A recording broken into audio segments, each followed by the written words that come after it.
Give me your name again, Miss Ashak. Is it Ashaki. Ashaki? Miss Ashaki, Miss Ashaki. You just go down and hit share your screen. You should be able to share. Okay, let's see. All right, that should work. There we go. Do that. Okay. So we got that. All right. What else do we need, Morgan? That's it. Yeah. It's 4:01. I'm gonna start the music and everything. Okay.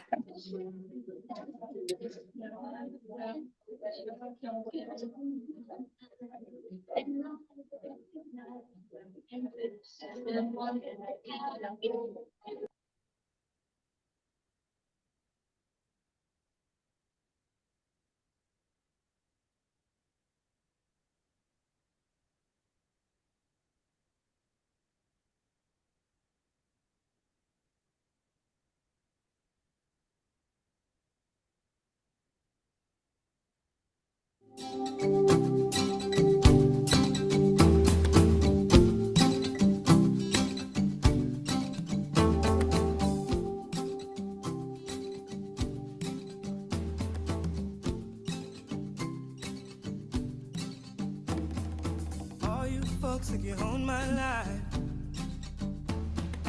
You never made a sacrifice. Demons there on my trail.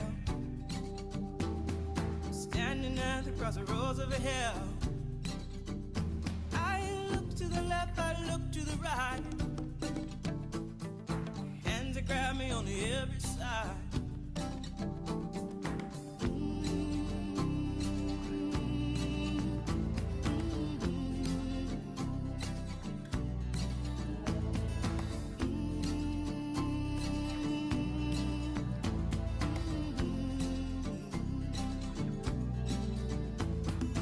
All you folks think I got my prize, which I'll sell, all that is mine. Think money rules when all else fails. Go sell your soul, keep your shell. I'm trying to protect what I keep inside. All the reasons why I live my life.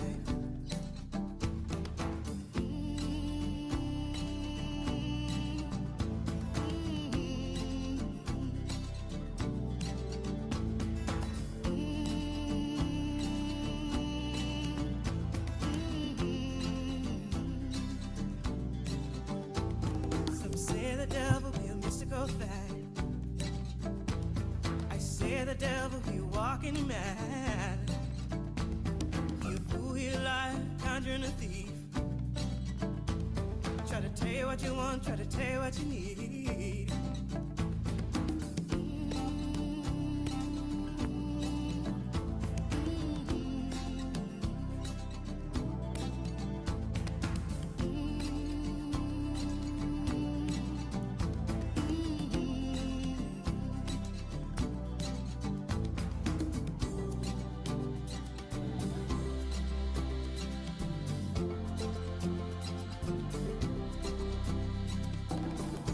Standing at the point, road across you down.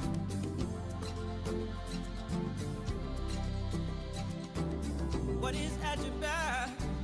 Which way do you turn?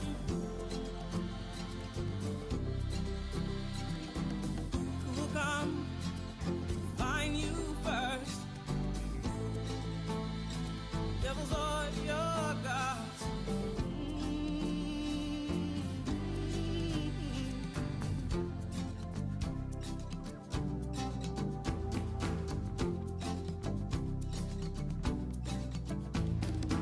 All you folks think you run my life.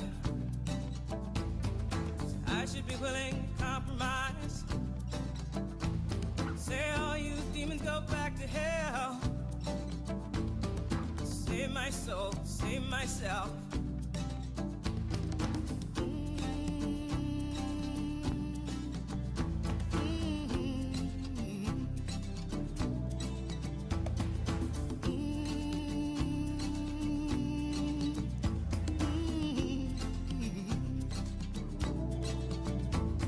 Save my soul, save myself. save my soul, save myself. Save my soul, save myself. Save my soul, save myself.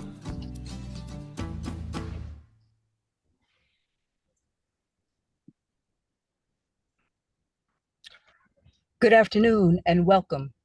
My name is Shafia Mbalia. I'm the director of the Communiversity. The Communiversity is a newly developing educational institution of the Black Liberation Movement, dedicated to building and strengthening the leadership of the Black working class. Welcome to the fourth in the series, The Black Women Workers Central to the Black Working Class.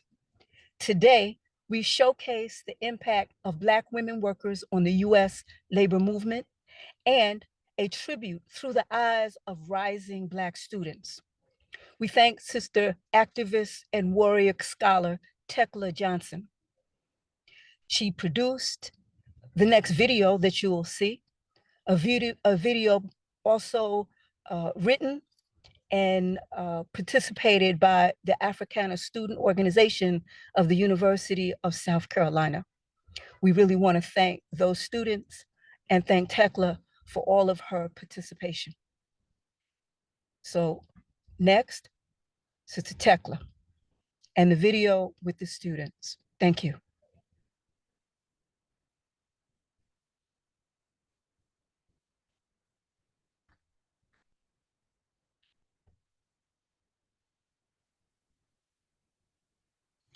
Good evening and welcome to the Black Women Labor Leadership Passing the Torch program. This is a joint Black Workers for Justice, Black Power Archive Collective historical program. BPAC staff was able to sponsor local college students from the Association of Africana Studies at the University of South Carolina to participate in this tribute to Black women labor leaders and organizers. And so today, USC Union's Africana Studies Association proudly offers a tribute to the Black women workers of labor history. These young women today will present a brief historical overview of Black women workers' initiatives and organizing genius against those who would exploit their labor and impoverish their families, especially in the Carolinas and Georgia. Here today is Safia Mbalia of Communiversity and the Black Workers for Justice Women's Commission with firsthand history.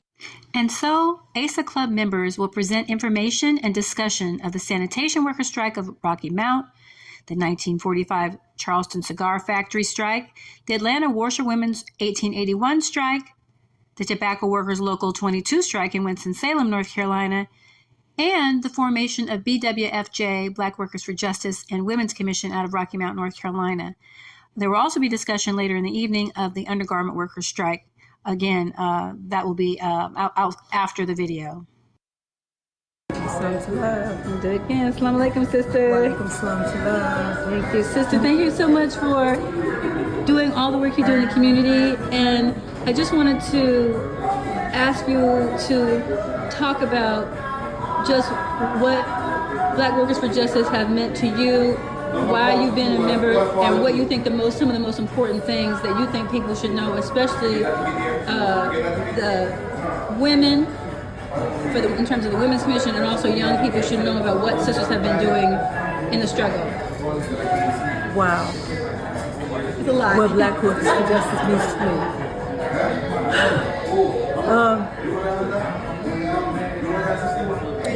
So I've been a member of Black Workers for Justice since the mid-'80s. And the reason that I joined Black Workers for Justice is because I believe that it was one of the main organizations who do the most concrete work in trying to address the issues, help our people deal with the issues of our community, and recognizing the need for organization not only in the community but on the workplace. And the fact that, coming from where people's conditions are, we are working people. 95% of us work every day, and we got to hit that clock. We got to, have that discipline. And, for too long, it has looked like that we have built organization in the community, but not really addressing those economic issues that we as working people So how have. did it get started then? So it grew out of a struggle of some women workers at a Kmart in 1981. And they had challenged some discrimination, and in retaliation, Kmart accused them of stealing 17 cents. At any rate, they had gone to their pastor, and the pastor heard about this brother that was working in legal services, who was also an organizer. And from there, they went around and they decided they got some folks together and they did an informational picket line. I'm skipping a whole lot of stuff. Yes. And, This is summary. and it spread. Because the picket line, folks in the church, and then people got to talking about the conditions on their job. Were they picketing at Kmart? They picketed Kmart in Rocky Mount, North Carolina, and people started talking about the conditions on their job.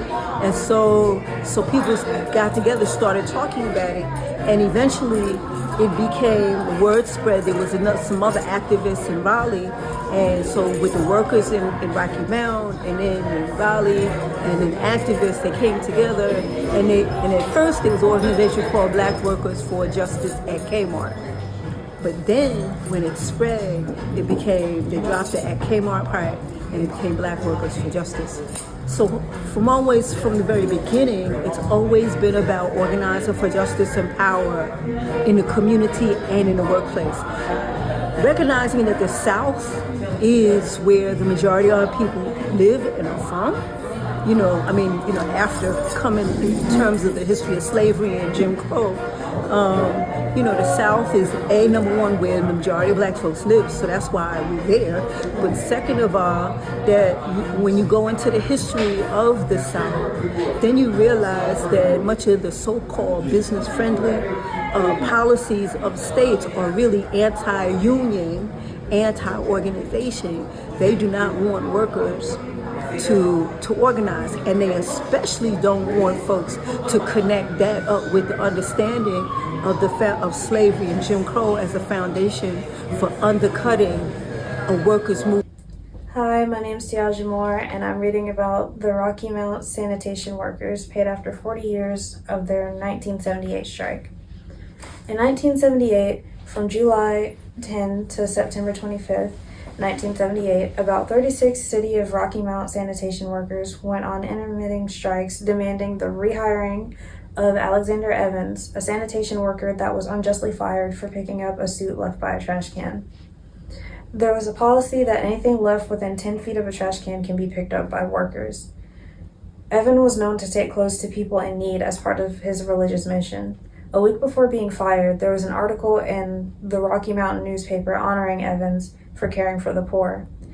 These workers were not unionized, but decided to come together and meet with the city manager to provide support. The city prosecuted Evans in court and was defeated, but the city wouldn't rehire Evans, so the workers went on strike again.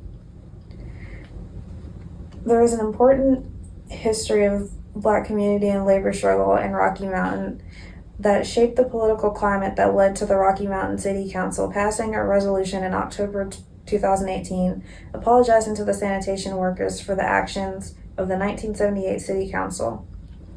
The erection of a highway marker in the city in October 2018, recognizing the 1978 strike, and in November 2019, the City Council voted unanimously to pay the 36 workers and their families, if no longer living, $1,000 each.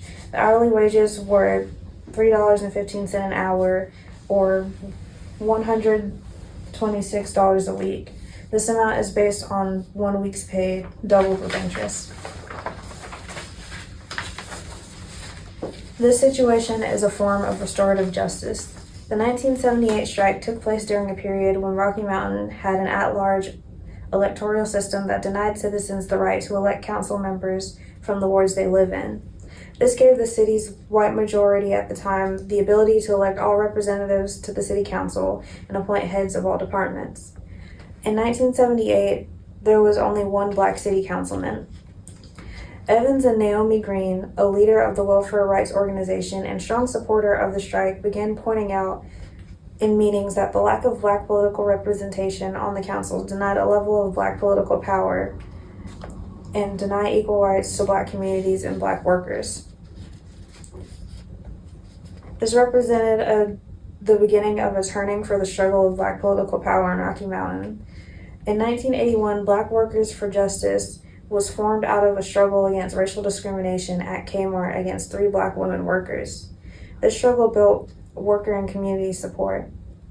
Alexander Evans became the first chairperson of the Rocky Mountain chapter of BWFJ in 1982. In 1983, 3 BWFJ members and 2 members of the local welfare rights organization became plaintiffs of a voting rights lawsuit that challenged and defeated the Rocky Mountain at-large voting system. By the mid-1990s, when the city became a Black majority, 4 Blacks were elected to the council.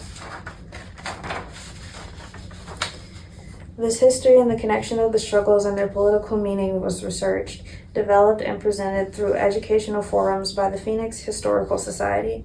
The Society is a worker and community-based institution led by a leader of the Carolina Auto and Aerospace Workers Union, a division of the NC Public Service Workers Union, UE Local 150, that BWFJ members helped to organize in 1990. Today, USC Union's graduating class of the ASA Africana Studies Association proudly offer a tribute to the Black women workers' history of labor struggle. Presenting a brief historical overview of Black women workers' initiatives, organizing genius, and fighting back against capital and industry who would exploit their labor, impoverish their families, and attempt to divide what should have been a sisterhood of women workers among the low-income laborers of the Carolinas and Georgia. ASA Club members will present information and discussion of the 1945 Charleston Cigar Factory strike, the Atlanta Washerwoman 1881 strike, the North Carolina Undergarment Workers, Tobacco Workers Local 22 strike in Winston-Salem, and BWFJ, Black Workers of Justice Women's Commission out of Rocky Mountain, North Carolina. The cigar factory at 701 East Space Street in Charleston, South Carolina was built in The cigar factory at 701 East Space Street in Charleston, South Carolina was built in 1882. Originally a cotton textile mill, the structure was purchased by the American Tobacco Company, ATC, in 1903 and used as a cigar factory for the next 89 years. Over 1,300 employees worked at the site in a single day, rolling and packaging cigars. The large number of African American men and women workers were paid less than white workers and denied health care. Then, with African American women in the leadership, 1,000 cigar factory employees began striking on October 22, 1945. As members of the local chapters of the Food, Tobacco, Agriculture, and Allied Workers, FTA, Union and Congress of Industrial Organizations, CIO, the Charleston protesters joined fellow striking workers from Philadelphia, Pennsylvania, and Trenton, New Jersey, in a national strike against the American Tobacco Company. Lucille Simmons dedicated herself to the strike, leading fellow protesters in songs to keep up their fellow workers' spirits. One of Simmons' favorites was "We Shall Overcome," and the tune would be picked up by the Civil Rights a decade later. Simmons and her comrades in Charleston demanded the right to unionize to end racial discrimination in the plant and demanded a wage increase of 25 cents per hour. After 5 months, in March of 1946, the American Tobacco Company agreed to raise wages by 8 cents and to end restrictions on African Americans from skilled work. LaPree. Atlanta's washerwoman strike. In Atlanta, Georgia, just 20 years after the outlawing of American slavery, Black laundry workers went on strike. These thousands of women united and organized themselves, demanding respect, higher wages, and control of their own industry. It began during the summer of 1881. These African American women garment cleaners confronted Atlanta's political elite and individual employers, striking and threatening to call a general strike of all Atlanta's Black workers. The reason for strike included low compensation for work that was very difficult and dangerous. In the 1880s, Atlanta's water and sewer filtration systems were not complete. The city lacked sanitation employees, and trash was apparent in city streets. These women made soap from lion starch as Black workers were underpaid. Meanwhile, the city advertised cheap labor, drawing northern capitalists to the area who were assured that workers could be exploited for maximum economic profit. More than half of Atlanta's African American workers were women. The majority of Black women worked as domestic, 98%. As domestic workers, the women were required to take care of their white employers' laundry. Laundry workers worked 6 days a week and earned about between $4 and $8 a month. The only way to earn more was to take in more washing, and some women even had their children also working on white laundry. The first day consisted of carrying gallons of water from wells or water hydrants and would then boil the clothes. Black families dried their white neighbors' laundry outside when the weather permitted, but when it rained, had to hang the clothes inside of their houses. Their work began on Monday, and workers delivered the cloths to their white employers on Saturday. One laundry worker named Sarah Hill reported that she cooked for her family and ironed by multitasking. Despite the back-breaking nature of the work, the pay was not enough to feed the family. And so in July of 1881, 20 laundry workers formed a workers' organization which they called the Washington Society. The women demanded freedom from white supervision for those who worked in white homes and a raise to the standard amount of $1 for every pound of washed clothes. Dubbed the Washington Amazons by their detractors, the original organizers went door to door inviting other women to join their union and striking to achieve their demands. Within 3 weeks, the Washington Society Union grew from the original 20 to 33,000 strikers. Within a month, the city began arresting strikers and fining women who were members in the union.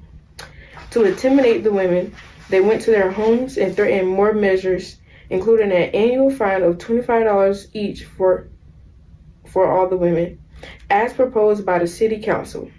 The Washington Society wrote the mayor stating that they would pay the fine if forced to, but would not end the strike without pay increases. Instead of winning compliance, the increased pressure from the city led to the domestic workers, including cooks, maids, and nurses, joining the strike. Hotel workers also went on strike. Finally, the city council withdrew the threat of $25 fee, and the employers agreed to the raise.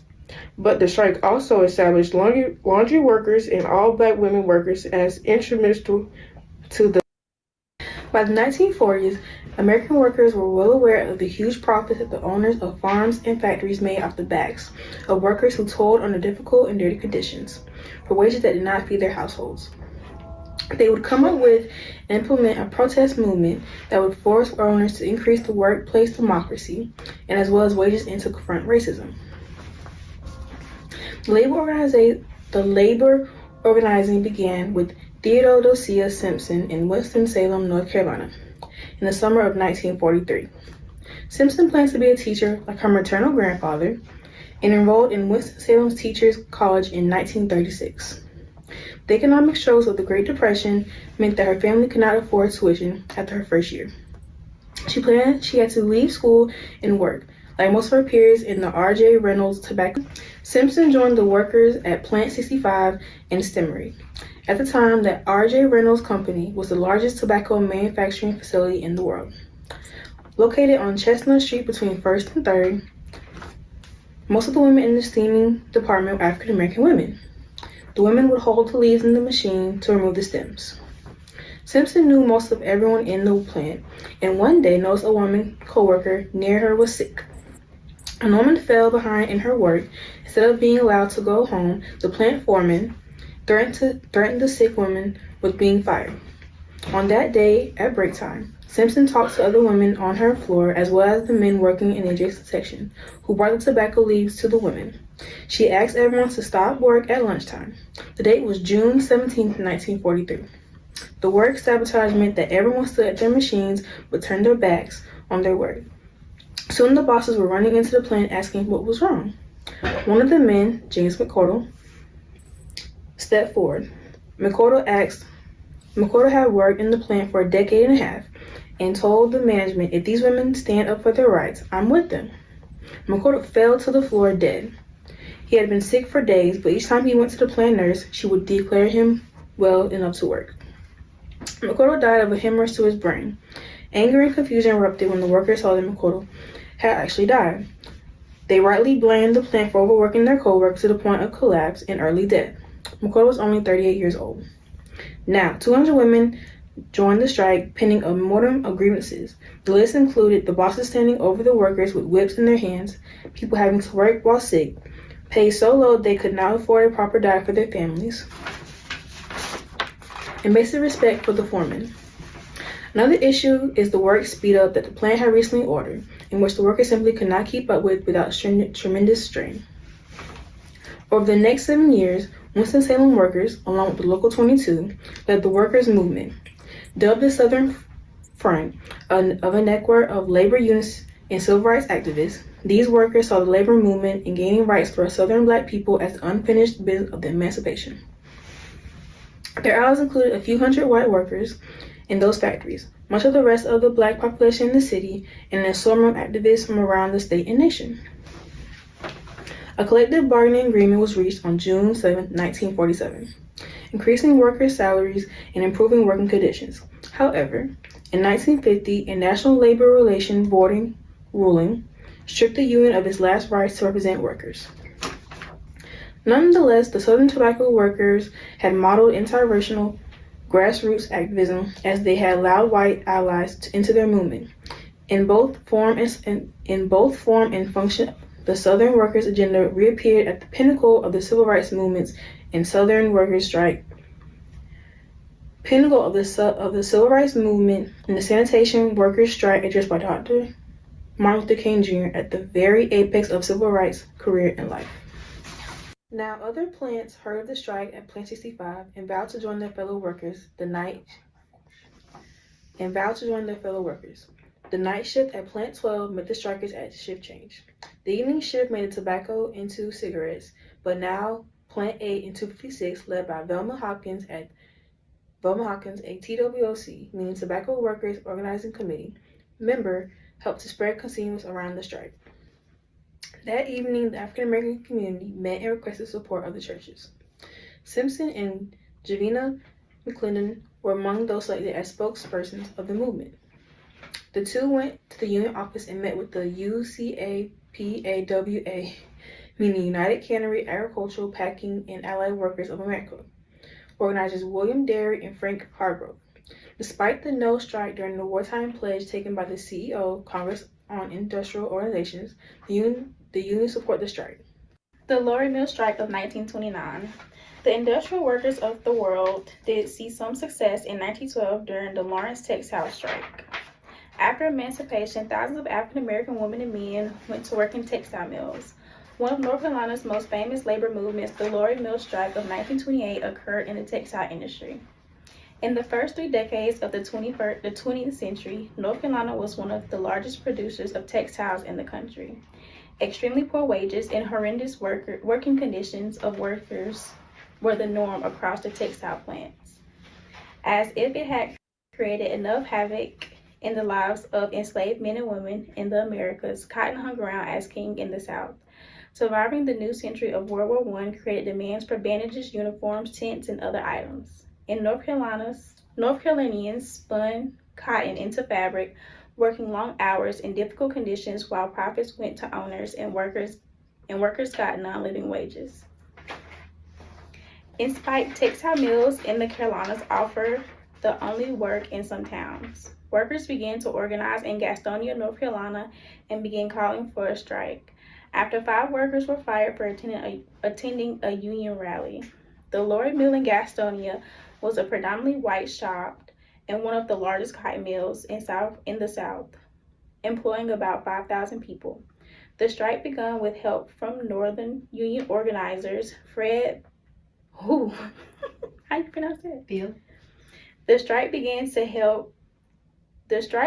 with help from Northern Union organizers Fred Beal and Ellen Dawson, who advocated for the National Textile Workers Union in Gastonia.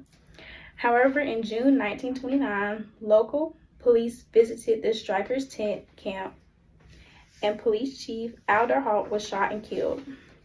Several strikers were arrested on murder charges, including Beal. This led to cycles of violence between strikers hired guns by plant owners. Several workers were kidnapped, and Miss Ellen May Wiggins was assassinated. Wiggins was a pivotal figure whose life and death revealed the nuances of race, gender, and labor abuse in the South. Half of the workers at the nearby American Mill were African American and paid even lower than those at Luray Mills. Wiggins, a white pregnant mill worker, was a mother of 7 and had become sole provider for her 5 children after her husband abandoned the family. 2 of the children had died from malnutrition and related diseases. She was born in Tennessee in the 1900s. Wiggins and her children settled in North Carolina, and Wiggins worked in the American Mill in North Carolina, alongside with majority African American workforce.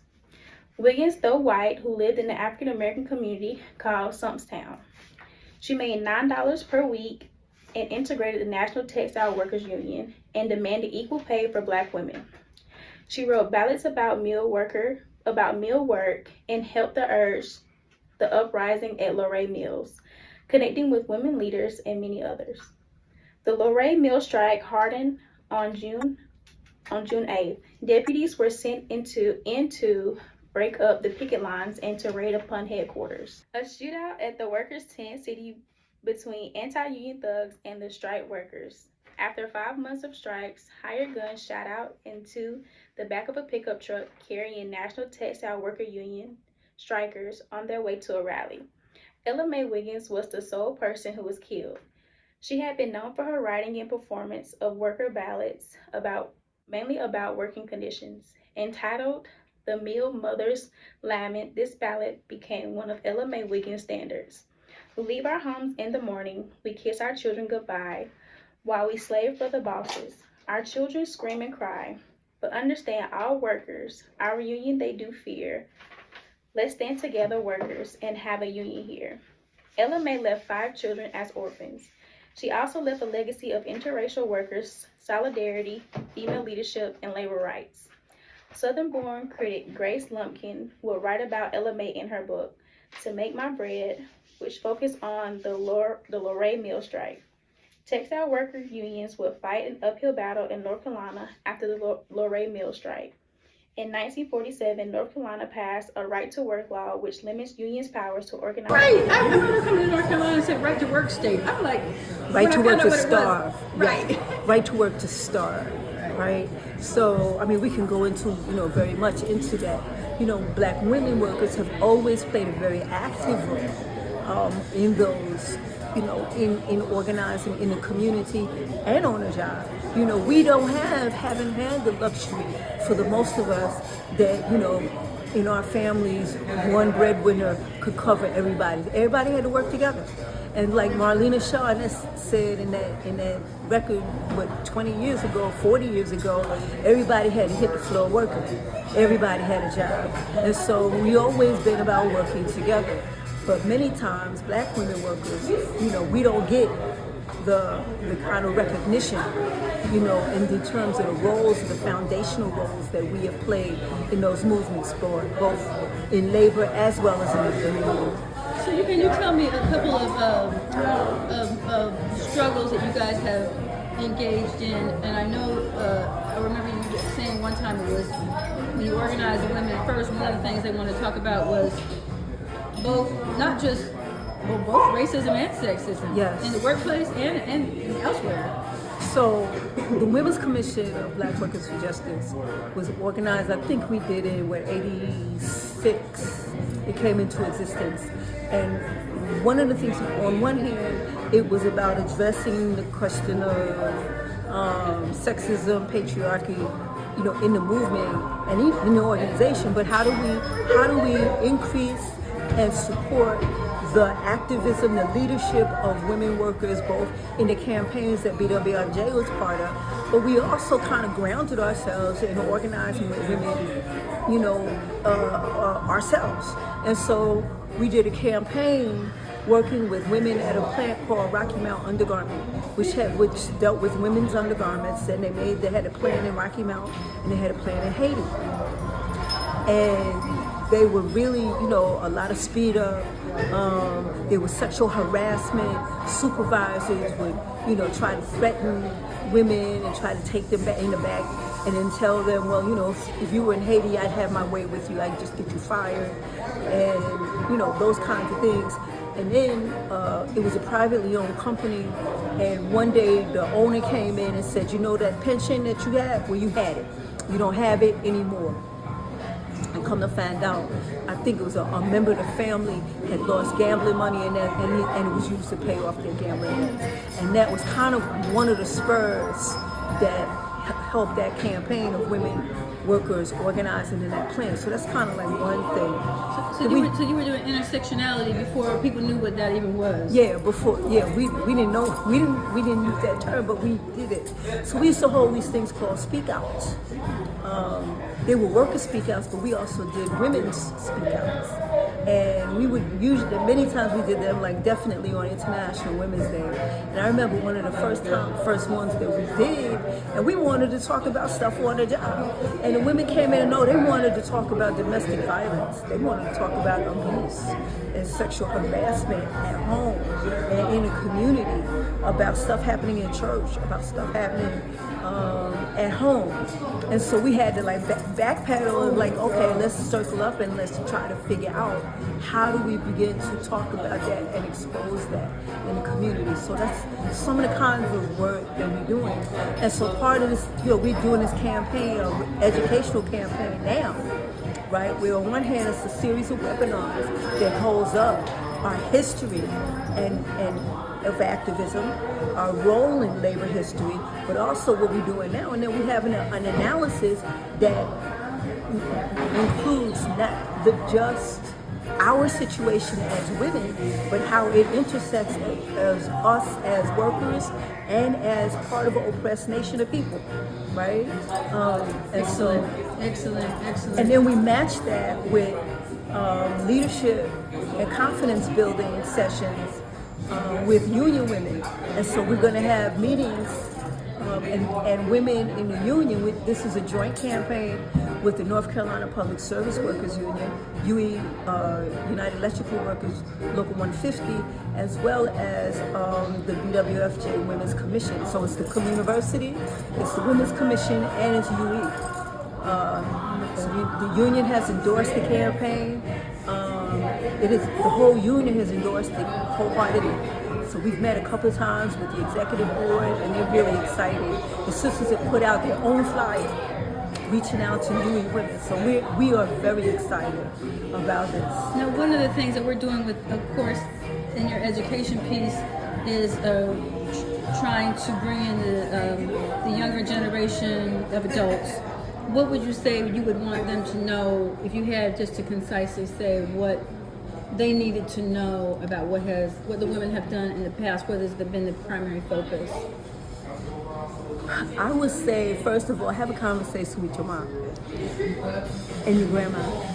Ask them about what they went through to put food on the table. What did they go through at work? What kind of job did they have, right? How do they uphold their dignity? And, you know, were they ever part of, you know, organized, you know, way, and however informal, to address situations that they were confronting? I think that that's one thing of us knowing our own history, because we have a history of struggle as women, as people, right, that sometimes we don't pass on because we just take it very lightly, right? You know, one of the young women today, after going to the International African American Museum, said which I was surprised she got this message. I was a little disheartened. She said, wow, I just feel like we haven't gotten very far as a people. I said, what do you mean? She says, it seems like we're still dealing with the same kind of oppression that they were dealing with back then, which was a profound statement, but I almost felt like it was a little crushing. And so I'm trying to, figure out how do we give them that, what spirit food? Spirit food, our movement is like a river. And the river always flows. That water, there's a power and a force in that river always flowing. And there are different currents that take boats, and ships and tree branches, right? And I think that we hand it one generation to the next. The key part is that we give each other the lessons of standing on each other's shoulders, right? And I think it's the responsibility of the elders to pass it on, the young to ask, right? And to demand to know that history and to take the baton. And for those few seconds that we're running together, right? There's a time where you're running and you're in sync. And that's how we have to run like this, and then they have to run. They got to take it up. They got to take the study. They got to take the discipline, right? Build the organization and build the movement, and they can do that. And it's not going to look like what it was, but there will be principles that they will take on, and they'll take it, further. And that's what we want for them. That's beautiful, profound, and true. And I thank you so much for sitting down. I know we need to talk much more, but I thank you for those words of wisdom and also the knowledge of the history of Black women workers for justice and the Women's Commission on today. So thank you so much. No, thank you, Tekla, for all this time and all the work that you've done and having us and hosting this. Thank you. Thank you. Thank you so much for your attention. We envisioned this part of the program to be Black women labor leadership passing the torch, and as a joint Black Workers for Justice, Black Power Archive Collective historical program, BPAC staff was able to sponsor these college students from the Association of Africana Studies, and we're so happy for them to be able to partner with the Women's Commission of Black Workers for Justice. Thank you, and we look forward to the rest of the discussion.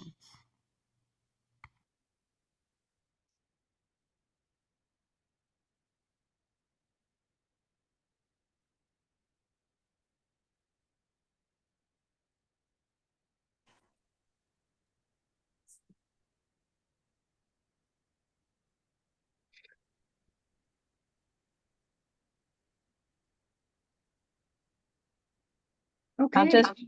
Go ahead. Oh, very good. Thank you, Morgan. I was going to jump in and speak from.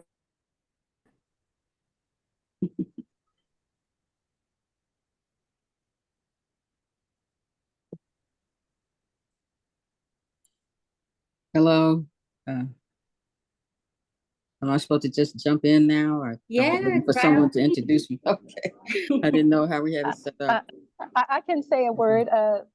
Ashaki Binta, of course, is with the Women's Commission and Black Workers for Justice, and also firsthand knowledge of many of the things that have happened and gone on in terms of the women's movement in North Carolina, but has specific knowledge that we couldn't find any research on the undergarment strike, and so we're so grateful for you being willing to talk today. So thank you. Let me jump off. All right, thank you very much, sisters, and I appreciate all of the young people looking into the history of women workers and how they've struggled over the years. I think that was a wonderful thing to do, and I feel especially touched by the last comment that was made, that after going to the African American History Museum, the sister saying it doesn't seem like we made much progress, and that was such a profound statement. Not quite true, but it has a truth in it that's very, very important. And that is, we need to take a different look at our situation here as African-American people in the United States. And, what direction do we go in now to address our questions of liberation? So that was pretty wonderful.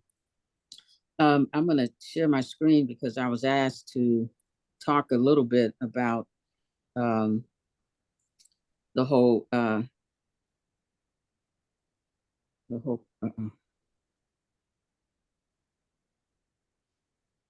the whole question of I don't know. Can everybody?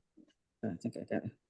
Can everybody see this at all? Or let me try again.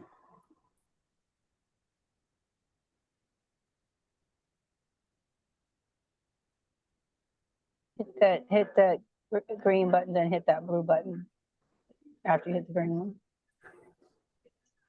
Okay, it should be advancing.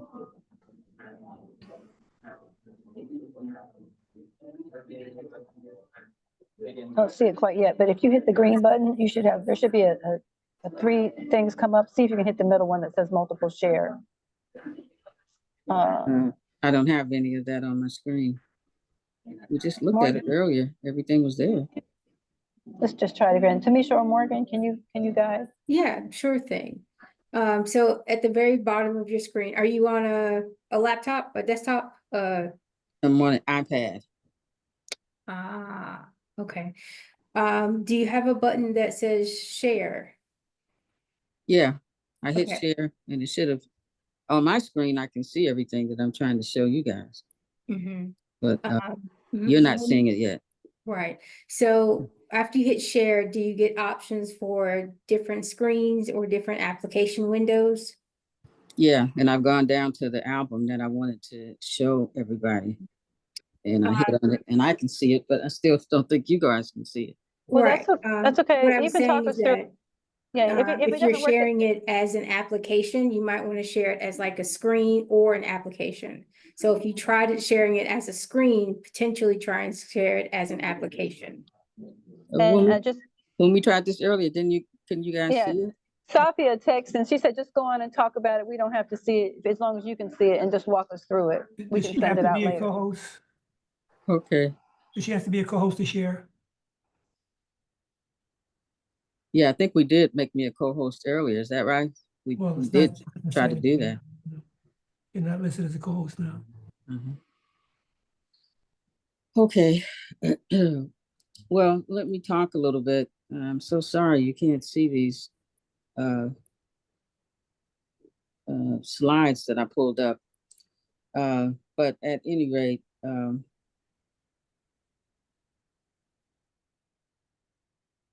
you can't see any of this. You can't see anything on the screen now. Is that right? No, but that's okay. Okay. Well, I'm sorry about that. We got to do better in the future, guys. But anyway, thank you all for having me. I was one of the organizers with as a member of Black Workers for Justice when in 1989 we launched a major campaign called Workers Want Fairness. And that campaign allowed us to reach out in Eastern North Carolina and the Rocky Mount, Edgecombe, Nash counties to try to contact workers in a lot of different factories that were active in that area at the time. We learned about the whole history of the strike and everything that the city workers had. But we were reaching back out, trying to organize workers, and there was a lot of different kinds of factories open at that time. And as Shaf had laid out earlier, one of them was the Rocky Mount undergarment plant that did these sisters sewed piecework undergarments, and they were paid by the piece. And one of the things that we learned that we didn't learn in school when I was growing up, that's for sure, but that a lot of these factory workers, the only white women were allowed to work in them initially, and so as white women went to these factories to work, Black women had to go to their homes to do the cleaning and the child care for their children. And it was just it was something surprising to me, when we first learned about that. And when one of the key workers that we were able to get in touch with at this plant became a part of that movement, that was some of the history that she brought, to our attention.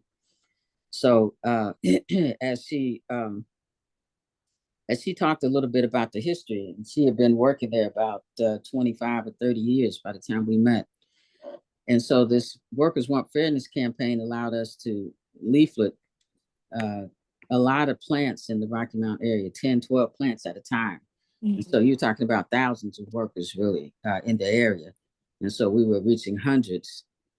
And we called for a meeting, we leafleted and called for a meeting of workers from all of these various plants to come to a church. And we would talk about some of the conditions. At that time, most Black workers had no knowledge of unions. Even some of them didn't even know what a union was, had never heard of it. And certainly hadn't had any experience at their workplace with regard to the unions. So, so we, about 60, 70 workers came out that first night to this broader meeting. And one of the workers who came, she came with a couple of other of her co-workers, a sister named Ida Body, who had been working there over all those years. And they wanted to have changes, in the workplace, like all of the other workers who came. So the Workers Want Fairness campaign allowed us to set up organizing committees in all of these factories and to begin to address issues on the shop floor that a lot of these workers were confronted with at the time. So, it was a very important and successful campaign as we began to educate workers about what their rights are on the job. And we began talking about, the kinds of working conditions that they experienced. And the Black Workers for Justice Women's Commission had started this program of speak outs. So we expanded that into general Black Workers for Justice meetings, and we held speak outs with workers coming from all the different plants and talking about their conditions. We established a community center, Abner Berry Freedom Library and Workers Center, as a safe space and institution for Black workers that would allow them to have a place to come to meet and to, gain ideas, to meet with each other and to talk, just an institution of the Black working class. And so Sister Ida Body and her co-workers began coming to those meetings. This factory had about, when we first started, maybe about between 300 and 400 workers. And I think it had been larger than that in the past. But at that time, in the late 80s, early 90s, there were still about 300 or so workers who worked there. And, they were, really being exploited by, pretty low pay with the piece work that they were doing, sexual harassment, with the low wages and, just, not being treated, the way that they should have been and not being able to have a real living wage for their families. So we organized there a few years and we brought in unions from the North, these different national unions, one being the steel workers, another being the UAW, the auto workers, and another being the Ladies and Garment Workers Union, which came to see if they could organize Rocky Mount Undergarment. And our experiences have been that most of these union efforts were unsuccessful because the laws and the process by which you're able to organize a union is really stacked against the workers in favor of the companies and the bosses. Mm-hmm. So we had those campaigns, the unions came, we had campaigns in the old way, what we call it, and we're still dealing with that today. And now our effort is to push people beyond, the dealing with those kind of, labor elections that they've had in the past, to move past that and begin to build and organize their own unions, and then to see if they should, organize independently or affiliate with one of the national unions. But to have a different process to establish the union. Is what we've learned over the years is that a lot of people want unions once they learn about them and see, how that changes the balance of power inside the workplace, where they have some legitimate say-so and some process to resolve problems and grievances and what have you, and safety issues and those kind of things on the job. So most people want to have a union, but by the time they get a chance to vote for one, they've gone through so much from the company threatening them that they're going to lose their jobs, they're going to close the plant down, just all kind of, just real pressure on the workers to say no. And then people become fearful, of course, that, we can't afford to lose our jobs. And so a lot of these elections are unsuccessful, even to today. And so the labor movement has really dropped in its membership. Only about maybe 6% of all workers in this country in the private sector are organized. And it's about, in the public sector, like city workers and things like that, it's about 30% nationwide. But these are very, very low averages. So in we had, different kinds of plants. And so Rocky Mount Undergarment being one of the ones, and we decided to try a creative approach, what we called a community observed election, so that the workers themselves could just vote and see if a union was something that they wanted or not. And that, they could begin to function, even if not recognized as a union, by taking up grievances, taking up issues, meeting with the bosses, and trying to address things. And so we set up that kind of process at Rocky Mount Undergarment. The International Ladies and Garment Workers had came in and spent some time trying to get them, to organize and to hold an election, but they were unsuccessful at doing that. So that's when we set up this community observed election. And I had some photos of that in the mix here to show you. So we set up a table outside of the plant door, and we had a few workers from other factories to come out and staff that table for us. And so as workers were going into the factory, and this is what we had photos of, they could stop at this table and vote. Did they want a union or not? And so they vote and then they go in. So about a good 100 workers stopped at that table and voted. And they voted, it was about 90% of them, 89, 90 people out of the 100 that voted yes, they wanted the union at Rocky Mount Undergarment. So it was, it was shocking. And so word spread throughout the plant, pretty quickly. And it was, and they asked, well, did we win it? Did we get a union, or what did we? And so we let the word go in. Yes, you voted, about 90 out of 100 people or so voted yes, they wanted the union. And so we established the union there in Rocky Mount Undergarment. And we had lawyers that were working with us, and they sent a letter to the company and let them know that we had established the Rocky Mount Undergarment Workers Union, and that they would be, we would have various representatives, to work with them. Soon after this happened, if you remember back in the early 90s, all of these plants all over the country in every industry, whether you're talking about steel or, auto, all kinds of manufacturing, they started shutting down in the United States and moving to other countries. And so they were moving to Mexico, they were moving to Guatemala, they were moving to Indonesia, they were moving to, anywhere but the United States, so that they could pay workers, really pennies on the hour, to pay them and not have to, recognize or pay the kind of salaries they were paying here, which really weren't much. And so Rocky Mount Undergarment was one of those plants who moved their operation to Haiti, and others in the area moved, to Mexico and other places like that. So eventually they shut down, but the company was so upset. And one of our leaders, Sister Ida, I mentioned her, and I had some pictures of her there. She was, we're putting maximum pressure on her because they did not want the union to be in there, to have to sit down and negotiate or talk with them. So it was a profound experience for all of the women workers in there. Once they closed that plant, a lot of those women, because they had been involved in this particular struggle, they wanted to go back to school. So some of them hadn't finished high school, and some of them, so they were going to school. Some of them had finished high school. They wanted to go to college. Sister Ida, at her age, she went to college. And so Holden College. And so it was just a profound transforming experience for a lot of those sisters. You know, to challenge the bosses, to challenge them, and they weren't fired for it. You know, even though the plant did close, but that was the national and international trend at that time, unfortunately.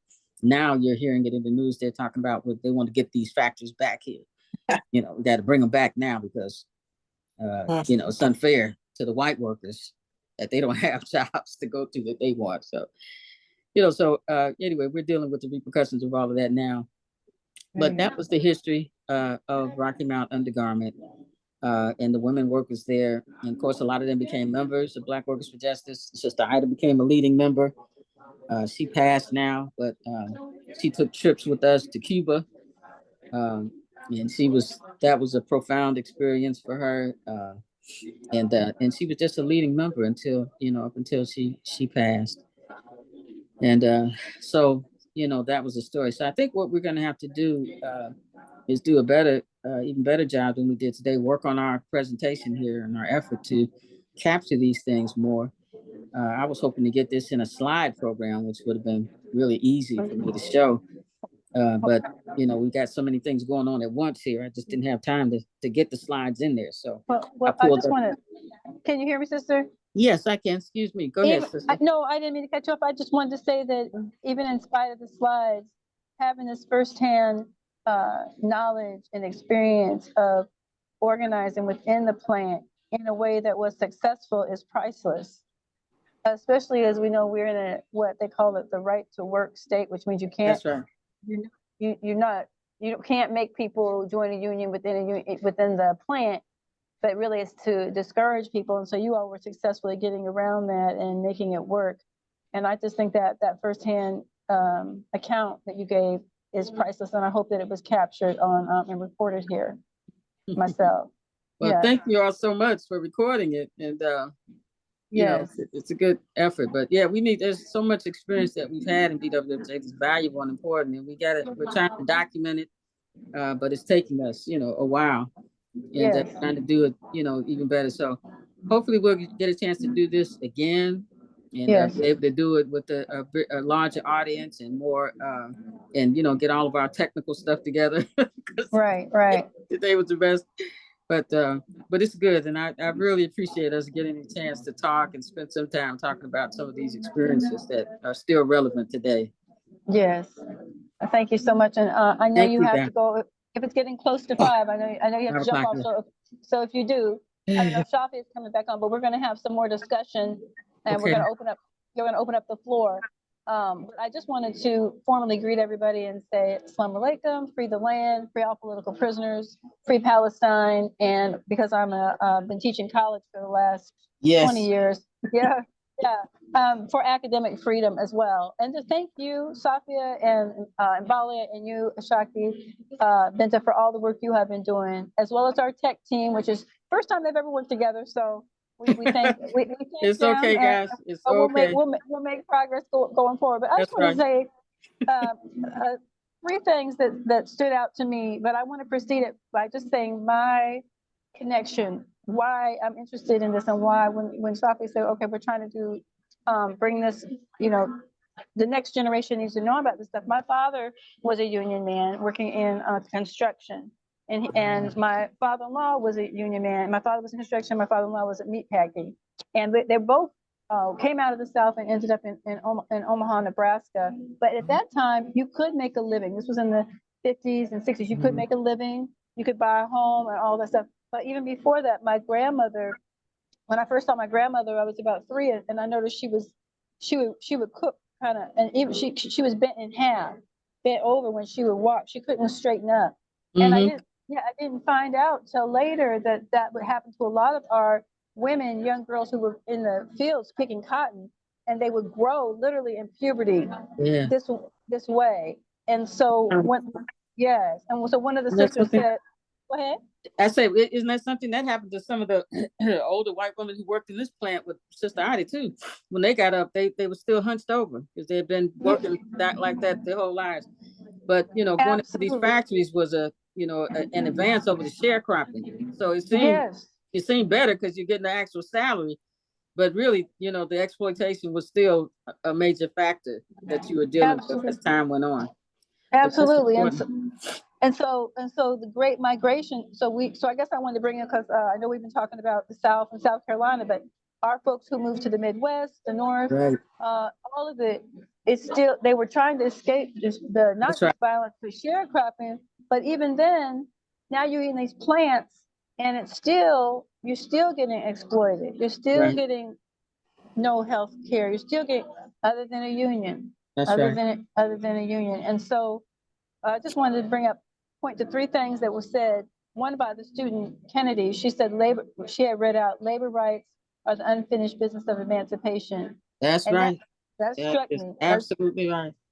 Yes. And then you, sister, you said workers in your campaign, workers want fairness campaign. That's the action. So that was it struck me as that's the challenge and the pressure that you brought. Here's the action. Here's how you do it. You get into these plants, and you have to let the people have a voice. And you said you set up that at the table, and the people could come and they could vote. And when they voted, 90%, yeah, this is what we want. And so that was powerful. And then Safia said, how do we pass? That's the how-to. How it's simplified, but it's the problem, it's the how-to. And then Sister Safia said, we have to have our movement is like a river. We're standing on the shoulders of all the women that the students talked about, and your shoulders also. And then how do that baton, I thought that was so beautiful when she said the baton, when we're running at the same time. Yeah. And, yes, and talking about speaking to, I guess, identity and in passing information about who we are, and then also past victories. And so that's why I thought, what you said was so priceless, because you had a victory there. You know, and I love that Shop said, now I'll make this my last comment, but the other thing that Shop said that was so moving, when you asked her what advice she would give to the young people who are learning about these struggles, and she said, you know, I would talk to your mother and your grandmother first and see what their experience was. I thought that was fantastic. Yes. Wonderful, wonderful answer there. And you could learn so much just from that, you know, because I didn't think about that when I was coming up, you know, ask my mother. I mean, I did know about her situation, but I didn't get to ask my grandmother. I think she was ironing people's clothes and stuff. But anyway, you know, so that was wonderful, and that was so important. So we sure would like it if anyone else can comment who has had some of these experiences or comments or questions. Just want to open up the floor then.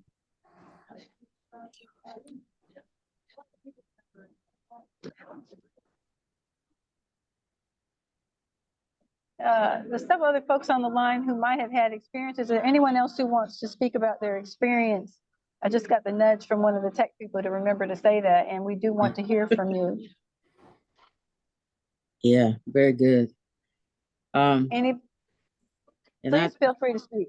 I'm going to sign off, girls. I hate to do it, and I'm so sorry. Ashaka, I have a question. Well, first of all, as we can, if you send over those the album, we can actually put this down in post-production, because we are going to distribute this social media wise, and it will become a campaign so that we can attract a larger audience. So that's one. And two, we want to get college students involved. But I want to ask you, during this time, this was around 70-ish, you're saying 1970.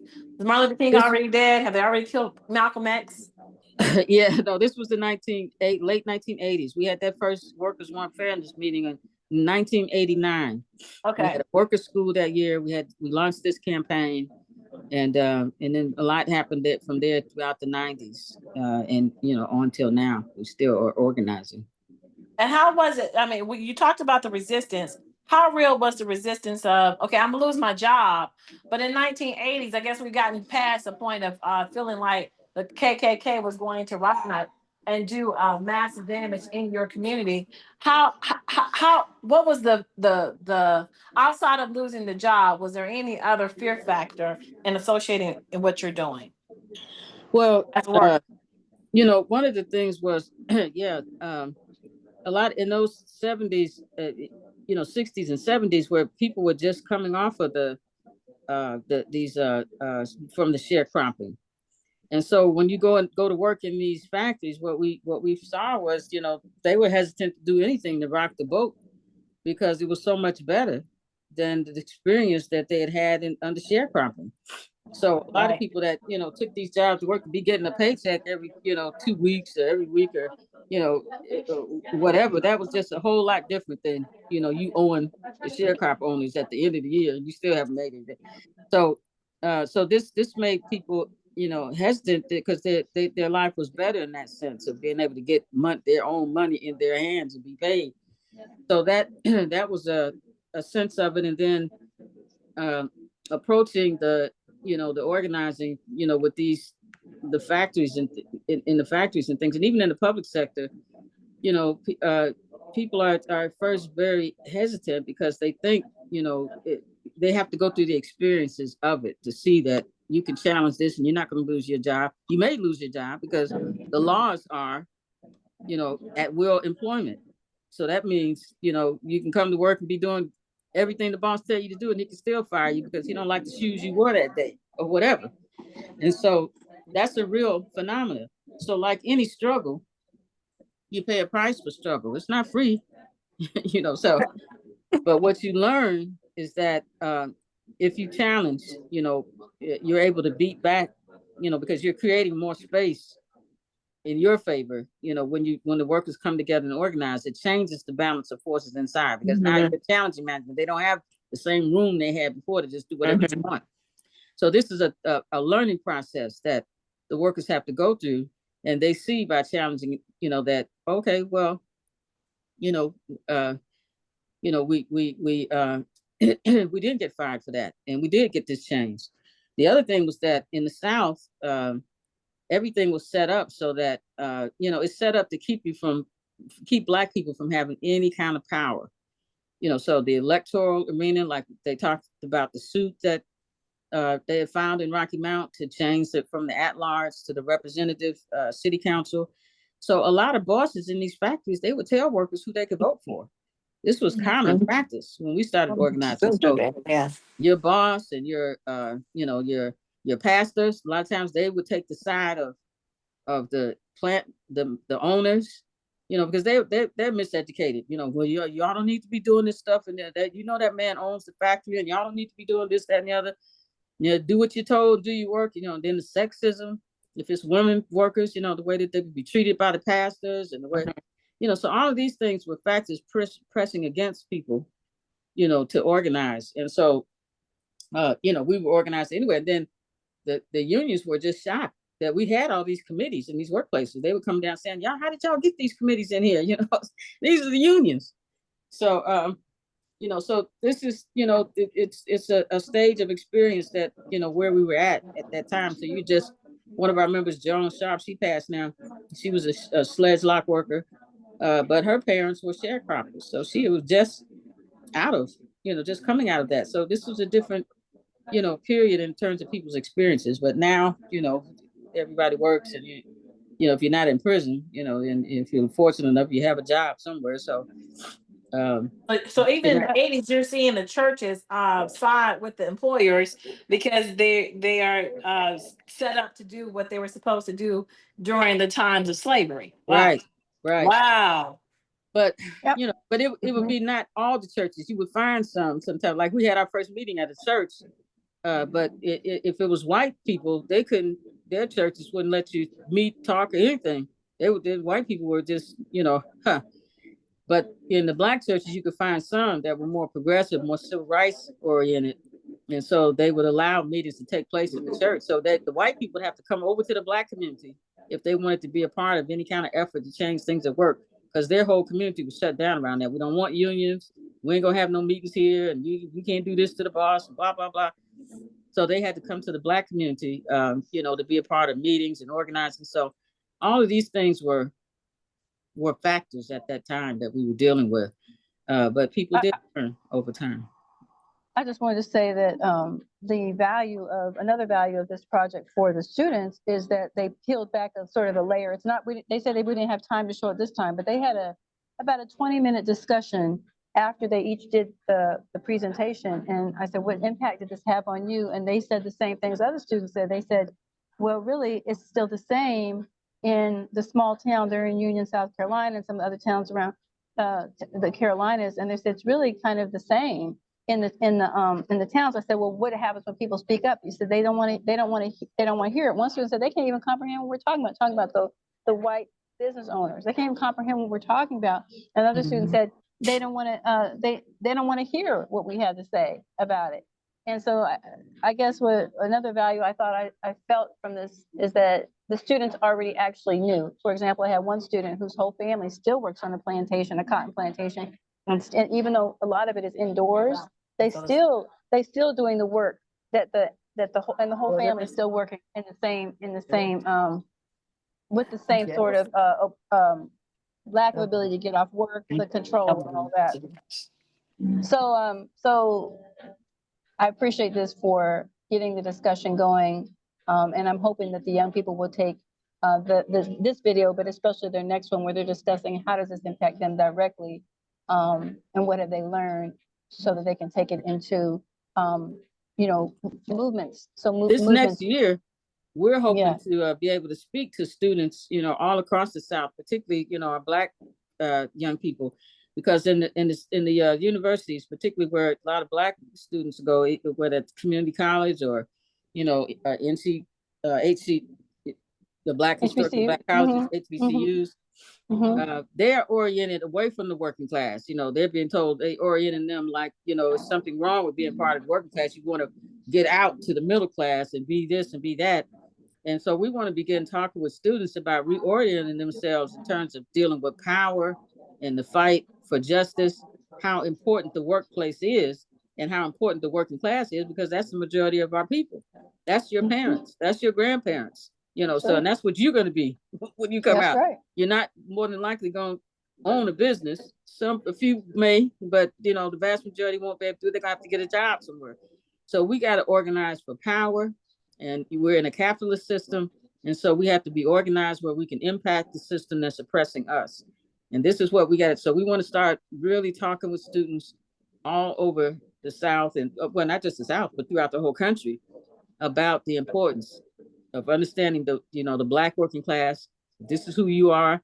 And it's not shame in that you're producing whatever everything that's going on in the country is being produced by you, your parents and you and everybody else, regardless of race. So we want to change that paradigm and interest more young people in going into the workplace and helping to organize, to come out and get these jobs and confront the bosses. That's power.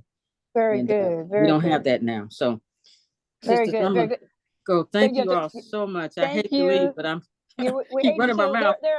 There are comments in the chat, which I'm not able to see. I wonder, Morgan, can you read out the comments in the chat for us? Are you able to see those easily? And thank you. That was priceless. Thank you so much for all of that personal and experience and just profound organizing experience, Ashaki. Thank you so much. Let's see.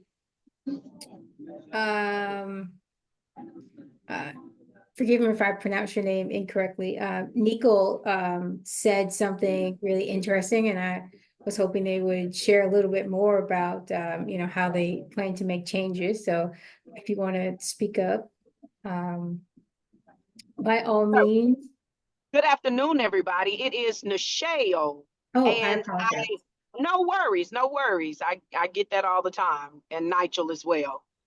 So I just wanted to bring in, since asked about the correlation of the Black church and the struggle then as well as now.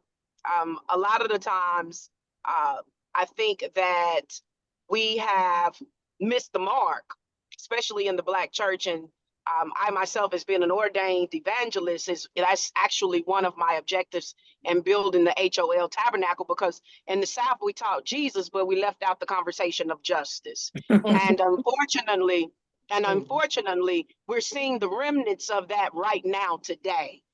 Even with the organizing that I'm doing in the state of South Carolina, I hate to even just bring out someone's, denomination. I don't want to do that because I don't want to be out of order. But one of the oldest churches that has been known for fighting for justice, that has been known pillars of their history, fighting against the Klan, fighting against the oppression, But now, for whatever reason, now they have seemed to sort of lost their focus, as well as their forward motion. They tend to do enough to say that they're doing something, but when it comes time to really put the boots on the ground, and I'm not talking about where those fans at, they keep kind of giving me the runaround. So it's just a sad situation to see that the church that has the ear of a great many of African Americans, week after week after week, they're still delivering a watered down message.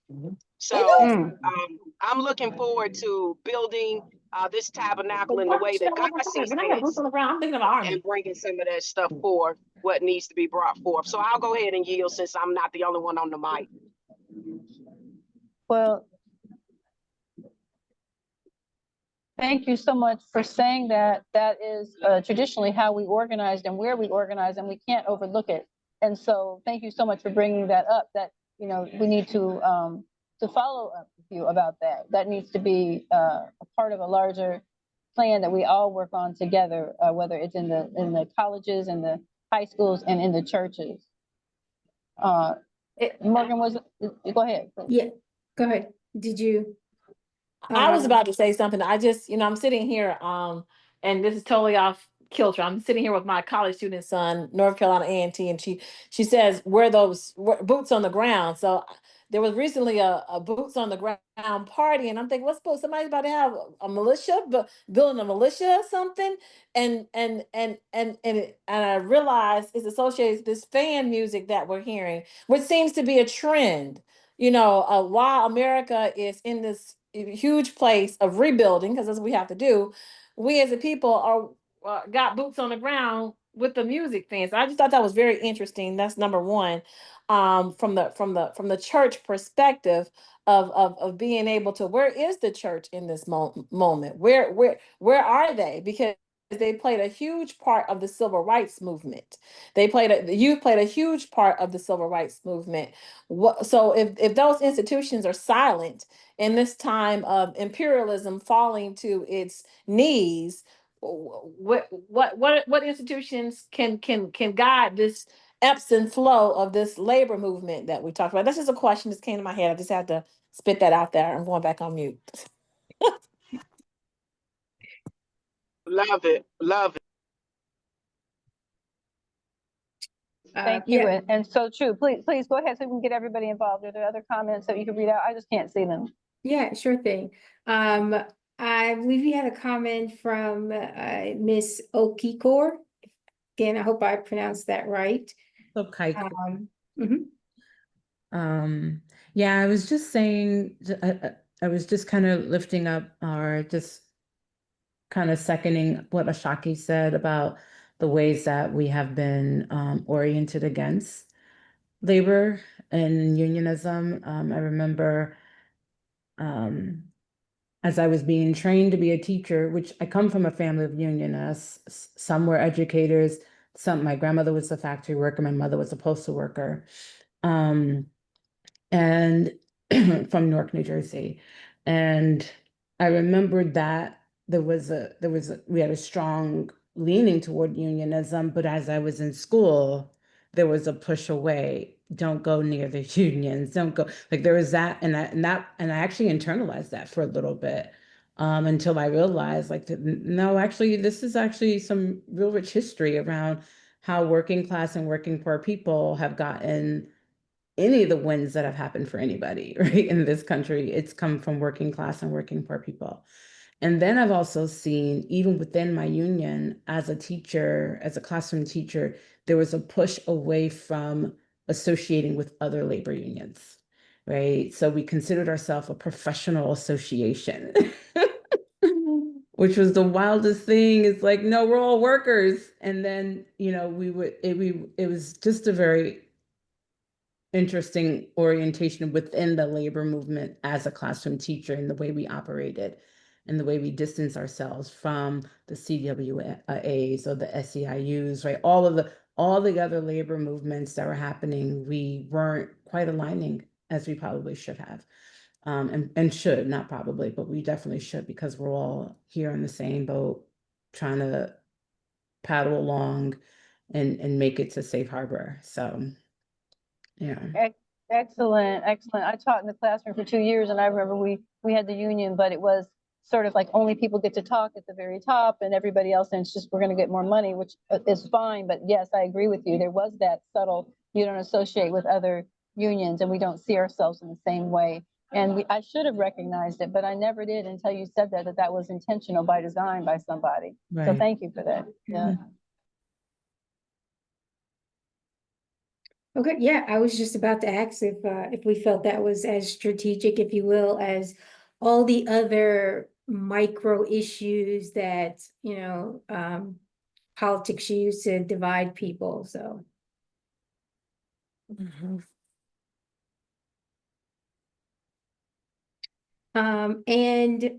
Miss Brenda, I know you didn't actually Yeah. say anything specifically, but I felt like you had a comment when our sister was talking a little earlier. You want to hop in and say something?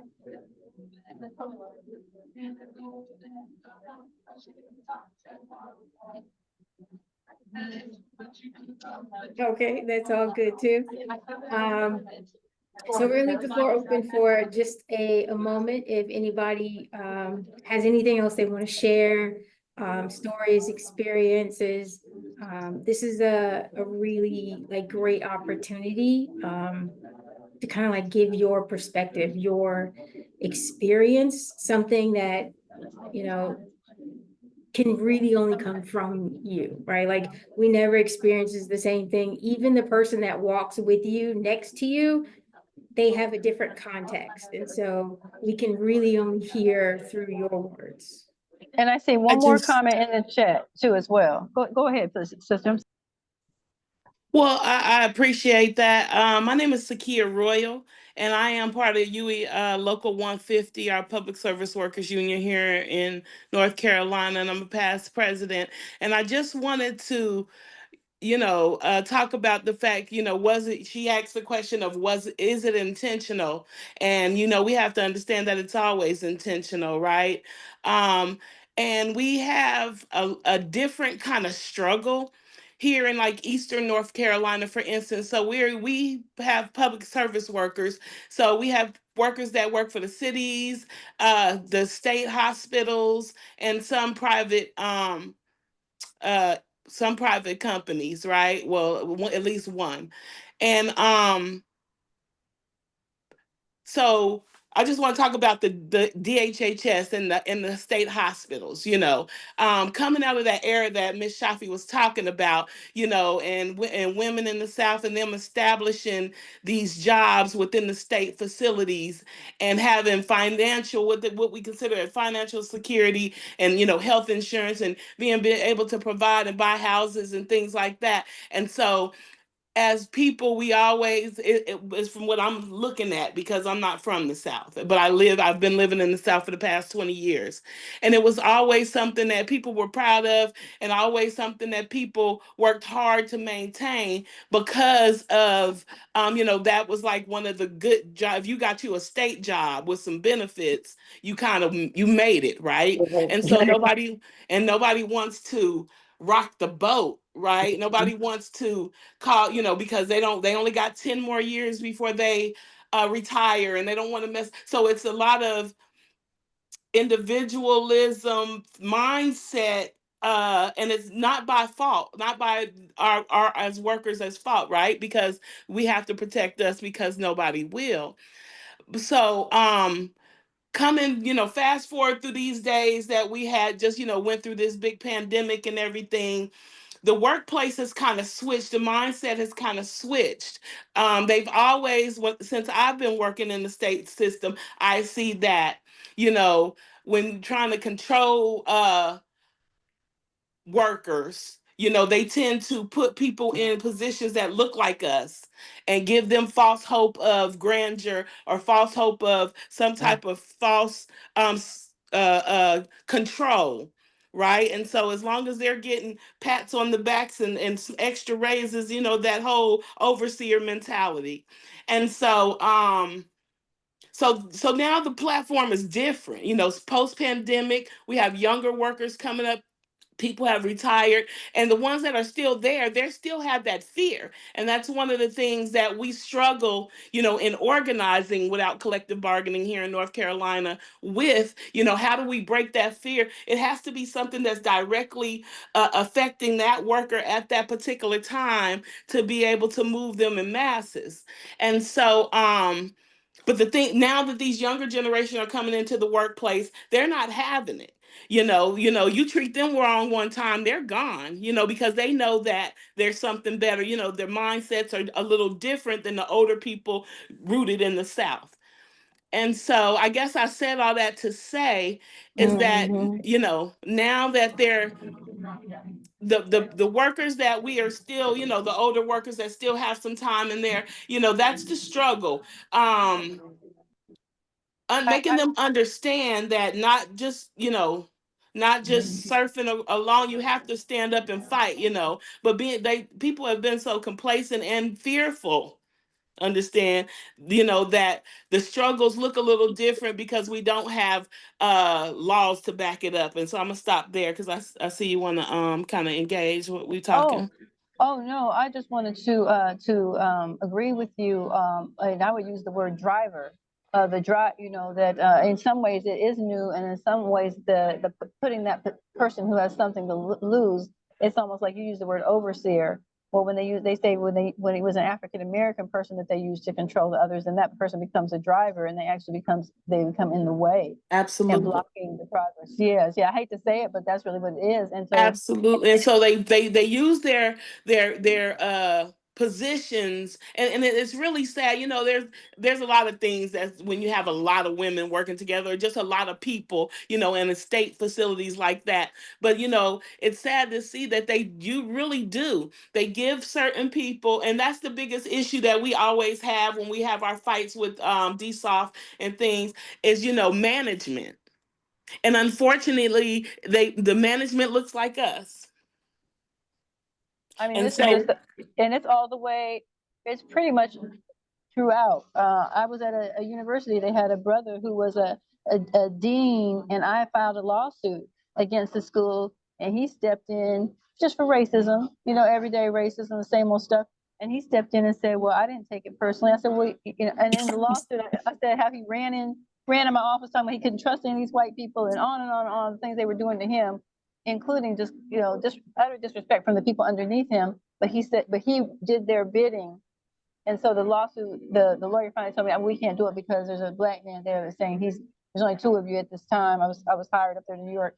He said, he's saying that it's not personal. So yeah, I know exactly what you mean. And it's all levels. I worked on a horse farm. I've done, no matter where you are, unless people either are personally, this is why I was so enamored with shocking what she said, because she said, once people understood, the organizing work they did was phenomenal, because if they got 90%, 90%, yeah, to say they wanted a union, that means they went around and talked to each person how this is in your best interest, and people understood. When they really, really understood, there still was those outliers, but the main people understood that I'm part of this. And so I did think I think there's some kernels and truths in there that we can apply other places, Absolutely. Yeah. And I just wanted to point out that here in North Carolina, without the collective bargaining piece, we still organize like that. And that's how we get most of our chapters, and most of our workplaces organized. Well, all of them, actually. We have no contracts, that type of thing. And so we have to do the groundwork and the reaching out and those everything. Well, I look forward to the next session of this. I wanted to say that I think they're going to air, not in June, but I think in July, the students' conversation. I hope they can pair it with other students as well, but the students who talked about how, someone said, Antoine said, that's nice. Says, okay, we're going to close out. This is from Safia, but there was one comment that just made a comment just now, and I couldn't catch it because it moved so fast on my screen. So Morgan, if you see that last one, and then after that, we'll close out. Antoine gave us some great comments. We must remember who we are as the Most High's people to secure a safe and wealthy future for ourselves and our children. He also says the power of the people is greater than the people in power. So thank you for the words of encouragement. And we just must organize. Thank you to everybody. I appreciate everybody allowing me to come on and to share with the students this history. It was priceless for them as an experience, and I want them in a couple, I think month after next, to hear how they felt about what they learned and how it impacted them in terms of thinking about things that they could possibly do to move things forward, as well as being honest about some of the roadblocks that are in place. But again, I want to thank everybody for coming, and if we can just do a round robin and close out, that would be great. And then we'll have Morgan just take us out. Thank you all. Anybody closing comments, please? I would say for me, I think the biggest thing is realizing that this wasn't that long ago, right? My grandfather was a sharecropper, and I'm 39. So yeah.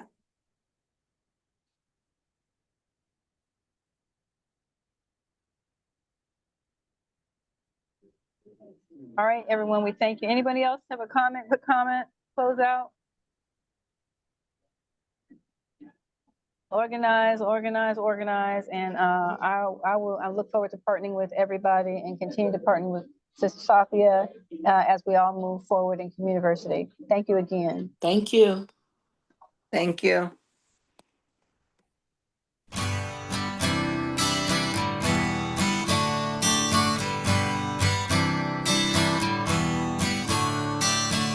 Don't you know, they're talking about a revolution. It sounds like a whisper. Don't you know, they're talking about a revolution. It sounds like a whisper. While they're standing in the welfare lines, crying at the doorsteps of those armies of salvation, wasting time in the unemployment lines, sitting around waiting for a promotion.